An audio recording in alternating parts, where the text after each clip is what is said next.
Democrats are the dumbest people on the planet. The dumbest. I'm watching every one of them destroy themselves. They get online or they get up in front of audience and they say the dumbest things to destroy themselves. Look at Jimmy Kimmel. Jimmy Kimmel is done. I just want y'all to understand this. He's done.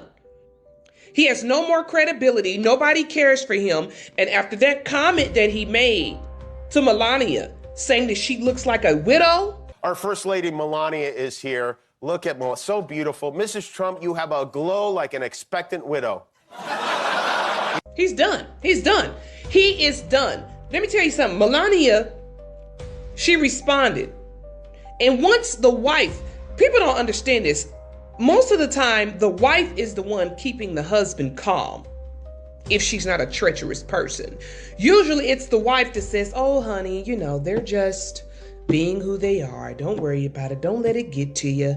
Don't let it phase you. You just keep doing you. Not now. Not this time. Jimmy's done. He is done.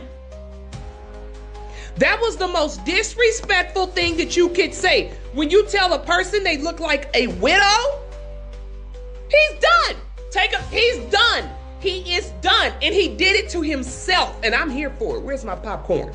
Look, dude, you have a right to believe whatever you want to believe, and I have a right to believe whatever I want to believe. You have a right to say whatever you want to say, and I have a right to stand flat-footed in my stance and say what I want to say. We don't stand on the 3 F's round these parts: fiction, fabricated lies, and fallacy. And of course, y'all do it frequently, that part. Floyd is not coming against his First Amendment right. Jimmy Kimmel has a right to say whatever he want to say whenever he wants to say it. So do you, so do I, honey. But remember, just because you say it don't mean that you are free from consequences of what you say. You could say constantly over and over and over again that you believe that all Trump supporters are the scum of the earth. And then you go to your job and the owner of that company is a Trump supporter. You may get fired. And guess what? They have a right to do that. How about that? Understand that Jimmy Kimmel comes live out of Los Angeles, California. California is an at-will state. At will, they could dismiss you or they could retain you. Either or. And that is most states in the United States of America. You could sue, but it ain't going nowhere. If they were to get rid of Jimmy Kimmel, they're not violating his civil rights. What would they be violating? The fact of his gender? Would they be violating his religion? Would they be violating the color of his skin? They be violating his age, a disability? No, they wouldn't be doing any of that. If they got rid of him, what they're saying is we're protecting our brand. See, y'all got all that smoke for Jimmy Kimmel. Oh, no, the First Lady, and she violating the First Amendment right. But when Jaden Ivey was waived from his team, no smoke. They were right for doing it because he was violating the NBA brand. But really and truly, Jaden Ivey got a case because guess what? They violated his religious freedoms. That part. But you so smart. I guess you came over to tell a little black woman off and put her in her place, huh? Not gonna happen. What's going on, everybody? Appreciate you guys pulling up today. And we got to talk about it, man. Jimmy Kimmel is getting the axe. And I got to say it, man, good riddance to this non-funny hack of a comedian. I'm surprised the dude's been on TV as long as he's been. But I digress. Everybody talks about the First Amendment. And yes, he does have the right to say exactly what he wants to say. You do, so do I. But you are not absolved from the potential consequences from your words. No different than you're not absolved from the consequences of your actions. If you have the ability to do whatever it is that you want to do, doesn't mean that, you know, there couldn't be some consequences behind your actions. Simple as that. When we hear people from the left come out and say, oh, you know, everybody's, you know, the rhetoric it's both sides. And, you know, you hear, you know, people say all these types of crazy things. Everybody says it, but that's not true. And what we do know is, you know, over the better part of, you know, 5-10 years or so, the people that have actually acted upon the things that they have said, some of the vile rhetoric that they have said, it's been people from the left. I mean, the president has had 3 assassination attempts that we know of. There could be more. I'm sure there's more. And yet you have people getting out here on TV saying, oh, no, it's not that bad, or it's both sides and we got to get it under control on both sides of things. But the only people that's really showcasing themselves as extreme radicals willing to, take things to the to a level that shouldn't be taken to are people on the left. I got some clips to share with you guys. Hit the like button, share the video, subscribe to the channel. Let's go. The left is not the only people doing this, and the right does just as much online. You can understand why we're on edge as conservatives, though. 3 times the president, Steve Scalise, Brett Kavanaugh, Charlie Kirk. Heck, there was even a plot against Russ Vought the other day, who's the head of the Office of Management and Budget. I mean, conservatives are, I think, rightfully on edge because this keeps happening over and over and over again, and people keep calling Donald Trump a Nazi, and they keep calling him a fascist, and they keep repeating lies about him that are not true, yet they keep getting repeated regarding Epstein and other things. I'm just telling you, as a conservative who lives in this every day, my friend was murdered last year. My president's had 3 assassination attempts. I have a knot in my stomach about it every day that I wake up. And I appreciate, Scott's sentiment. He's absolutely right. And this young lady, I mean, it's so bogus to come out here and say, oh, you hear this from both sides, because the reality of it is you don't hear people from the right talking about taking out political officials. You don't hear that. Even when Biden was in office, and as bad as that administration was, I do not recall hearing people from our side saying that these people need to be unalived. These people, now we've talked about we got to get these people out of office by the vote. We've talked about how, piss poor the administration was and how they ran our nation into the ground. But we're risking harm on these people. Are you crazy? This is ideology and rhetoric that you hear from the demonic left. We know that those of us on their side, most of us are Christians. Most conservatives consider themselves to be Christians, so we wouldn't dare wish death upon anyone. But we definitely hear it normalized from people on the left. Simple as that. And when you get a Jimmy Kimmel come out here and say that the first lady looks like a widow that's glowing or something crazy like that, I mean, that's not even funny. Like, who would say something like that? What kind of comedy is this? Seriously. The manifesto of the would-be assassin is indistinguishable from the words that we hear daily from so many. For example, as the First Lady of the United States pointed out this morning, just 2 days prior to the shooting, ABC's late-night host Jimmy Kimmel disgustingly called First Lady Melania Trump an expectant widow.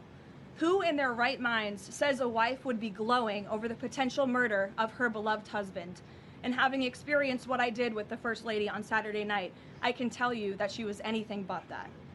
This kind of rhetoric about the president, the First Lady, and his supporters is completely deranged, and it's unbelievable that the American people are consuming it night after night after night.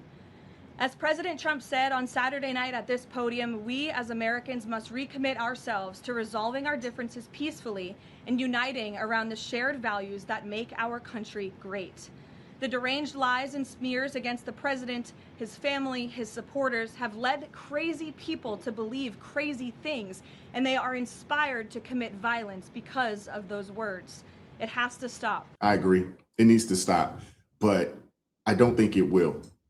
You're not going, because legacy media is 90% left-leaning, and they won't go out there and condemn that type of thinking, those types of talking points. They won't condemn it at all. Matter of fact, in some cases, they, repeat some of these vile things that are said, by, citizens online. Let's be real for a second, ARP family. The cost of living right now, it's not just high, it's draining. Some of y'all aren't even using credit cards for luxury anymore. You're using them just to survive. Grocery, gas, keeping the lights on. And what you're really doing is you're paying a 20% survival tax to the banks. That ain't freedom. That's financial bondage. But what if I told you there's a smarter way to reset the board? Our friends over at American Financing are helping homeowners tap into their equity so you can wipe out that high interest debt and replace it with rates in the 5s. That means on average, people are saving about $800 a month. Do the math. That's nearly $10,000 a year back in your pocket. That's groceries, that's investments, that's breathing room. And it only takes about 10 minutes to see what you could save. No upfront fees, no obligation, and no pressure. Just a real conversation with a salary-based mortgage consultant. And here's the part I like. You could even delay 2 mortgage payments when you start. So listen, Stop letting the system tax your survival. Go to americanfinancing.net/righteous or call 866-890-8585. That's 866-890-8585. American Financing, America's home for loans. Now let's get back into the video. So in other words, we're right back where we were here last September when the government pressured ABC to punish Kimmel over a segment on the television show. You remember how that went down. Disney suspended Kimmel, then brought the show back amid public pressure. It became a major First Amendment test in the U.S., and we're about to go through the exact same thing. Now, it's not really fair to say ABC had no immediate reaction to the First Lady's comment because it was literally just shared online a few minutes ago, but I expect ABC will respond later today. Disney has a brand new CEO, Josh D'Amaro. This will be a big test for him, and this is more broadly a First Amendment stress test in America. Because after all, comedy is protected under the First Amendment, and many others around the world are jealous of those American First Amendment rights. But at the same time, Kimmel's joke is creating a lot of controversy online. Many Trump allies do want to see him punished. So this is going to be a test for ABC and Disney. Well, what needs to happen is that anytime you see this, I mean, we got to start boycotting. Now, me personally, I don't have cable, and I've been done with, ABC and CNN and, MS No One's Watching. I never watched that. And a lot of these other, networks out here, just because the programming is terrible. And I say programming. And I literally mean programming. It's awful. The shows are terrible. The late night shows are atrocious. I get more from watching YouTube and other content creators out there than watching anything that Hollywood or legacy media outlets put out. Most of it's garbage. Simple as that. We're going after Jimmy Kimmel again, and this time it's Melania. Melania must think that Jimmy Kimmel is now a psychic because he made a joke last Thursday as part of a monologue on his show where he mentioned something about Melania preparing to become a widow. Now, as a creator on this app, I've seen other creators and comedians on here post similar skits. I'm sure you have too. But she took to social media today calling for Kimmel to be fired over this hateful rhetoric. Now, here's the thing. Like I said, the joke was made and recorded on last Thursday, 2 days before the kerfuffle at the White House Correspondents' Dinner. Now, I could see... Kerfuffle? Had Jimmy Kimmel made a joke like that this week on his show, that would be in poor taste. That would be distasteful, not good. I could see people being upset about that, but being upset at a comedian for making a joke before something kind of related to that even happened... What are we talking about? There's already been 2 assassination attempts on the president's life that we know of. I'm sure there's been others that have been thwarted, but there's 2 that we know of. What are you talking about? This was number 3. Yeah, that's not a reason to fire someone. I know that may be how it worked where you grew up in the Eastern Bloc, Melania, but that's not how it works here in the United States. Believe it or not, we still have freedom of speech. And I don't know about you, but Jimmy Kimmel certainly didn't know what was going to happen at that White House Correspondents' Dinner. Like I said, there's been 2 assassination attempts already that we know of. So anything relating to, and then you also got to account the fact that, Charlie Kirk, was taken out, last fall. This isn't like, fresh, like it's never happened before. Like, what are we talking about? That's the problem with liberals. And I got to say it, white liberal women are some of the worst people in the country. I'd say liberals in general, some of the worst people in the country, but they are definitely some of the worst people in the country. If there's a hierarchy, they're number 1 for sure. And they're trying to act like they're trying to downplay this, like it's not that big of a deal. What he said, it wasn't bad. But what we do know is that if the tables were reversed, they would be losing their minds. You know it. I know it. We all know it. So now we know the actual reason Jimmy Kimmel was fired. That being that 1/3 of all ABC affiliates said they weren't going to carry his show unless he apologized. And not only did Kimmel refuse to apologize, but he told them that on his next show, he was going to double down. So you already had more than 1/3 of the 200 plus ABC affiliates saying they weren't going to play his show. And his show was already pretty unpopular. Like he averaged about 1.5 million viewers per episode, which is about what? 7-8 million a week. For context, just on TikTok, I get more than double that in the same time period. It wasn't like he was doing wonderful to begin with. I mean, out of 4 late night shows, he was ranked 3rd. But yeah, the reality is, he wasn't fired because Donald Trump threatened him or the FCC was after him. No, he was fired because more than 1/3 of all their affiliates were like, we're not going to play his show. We're not going to put him on the air. And when you have a guy who's already doing terrible and you're paying him $16 million a year to be terrible, and then you have 1/3 of all your stations aren't even going to play his show, you have no choice but to fire him. Yeah, you have no choice. Good riddance. It's not funny.